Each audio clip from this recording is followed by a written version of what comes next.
12 제자 중에 하나로서 디두모라 불리는 도마는 예수께서 오셨을 때에 함께 있지 아니한지라. 다른 제자들이 그에게 이르되 우리가 주를 보았노라 하니 도마가 이르되 내가 그의 손에 못자국을 보며 내 손가락을 그 못자국에 넣으며 내 손을 그 옆구리에 넣어보지 않고는 믿지 아니하겠노라 하니라. 여드레를 지나서 제자들이 다시 집 안에 있을 때에 도마도 함께 있고 문들이 닫혔는데 예수께서 오사 가운데 서서 이르시되 너에게 평강이 있을지어다 하시고 도마에게 이르시되 내 손가락을 이리 내밀어 내 손을 보고 내 손을 내밀어 내 옆구리에 넣어보라.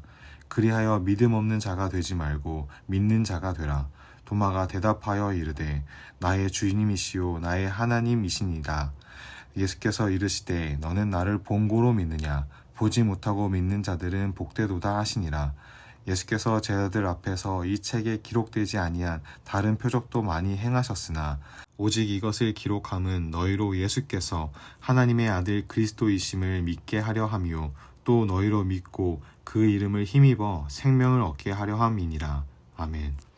성도 여러분, 좋은 아침입니다. 오늘 말씀은 사도 요한이 예수님의 부활하신 사건, 그리고 부활하신 예수님이 제자들에게 나타나셨을 때 디두모라 불리우는 도마는 그 자리에 함께하지 않았다라는 내용을 강조하고 있습니다. 부활 사건을 목도한 제자들이 도마에게 우리가 주를 보았노라 라고 증거하자 도마는 내가 그의 손의 못자국을 보며 내 손가락을 그 못자국에 넣으며 내 손을 그 옆구리에 넣어보지 않고는 믿지 아니하겠노라고 자신의 입장을 밝히고 있습니다. 이러한 도마의 고백은 계시에 의한 믿음의 고백이 아니라 자신의 주관적인 체험이나 눈으로 직접 확인하고 믿는 이성적 판단에 근거한 내용입니다. 이 사건이 지난 후 8일이 지나고 문이 닫혀 있었던 제자들의 방에 부활의 주님은 다시 나타나셨습니다. 예수님 방 가운데 서서 너희에게 평강이 있을지어다 라고 반복적으로 제자들에게 증거하셨습니다. 여기서 말하는 평강은 모든 믿는 자에게 주어지는 하나님의 축복이며 인격적인 관계와 교제를 이루는데 가장 중요한 내용입니다. 예수님은 도마에게 내 손가락을 이리 내밀어 내 손을 보고 내 손을 내밀어 내 옆구리에 넣어보라. 그리하여 믿음 없는 자가 되지 말고 믿는 자가 되라고 권면하셨습니다. 부활하신 예수님의 제자들을 향한 이 권면은 체험과 이성적인 믿음이 아니라 계시 의존적인 믿음이 되어야 한다는 것을 강조하고 있습니다. 소위 믿음장이라고 불리는 히브리서 11장 1절로부터 3절에 보면 믿음은 바라는 것들의 실상이요 보이지 아니하는 것들의 증거니 선진들이 이로써 증거를 얻었느니라. 믿음으로 모든 세계가 하나님의 말씀으로 지어진 줄을 우리가 아나니 보이는 것은 나타난 것으로 말미암아 된 것이 아니니라고 히브리서 저자는 믿음을 소개하고 있습니다.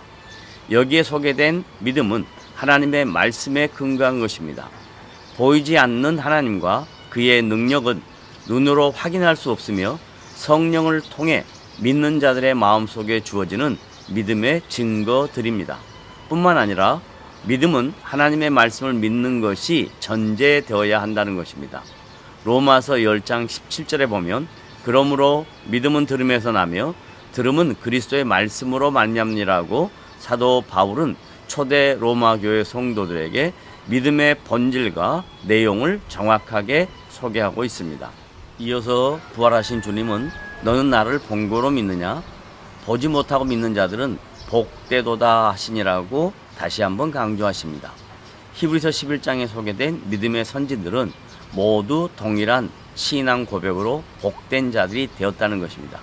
뿐만 아니라 히브리서 저자는 초대교회 성도들을 권면하면서 12장 1절로부터 2절에서 이러므로 우리에게 구름같이 둘러싼 허다한 증인들이 있으니 모든 무거운 것과 얽매이기 쉬운 죄를 벗어버리고 인내로서 우리 앞에 당한 경주를 하며 믿음의 주요 또 온전하게 하신 이인 예수를 바라보자.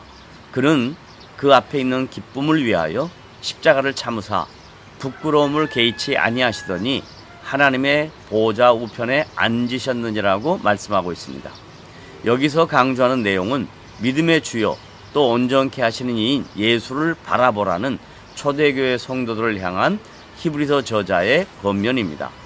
이제 사도 요한은 요한복음서의 결론을 기록하기 전에 부활하신 예수님께서 제자들 앞에서 수많은 표적을 행하셨지만 세세하게 다 기록하지 않았다고 말씀합니다.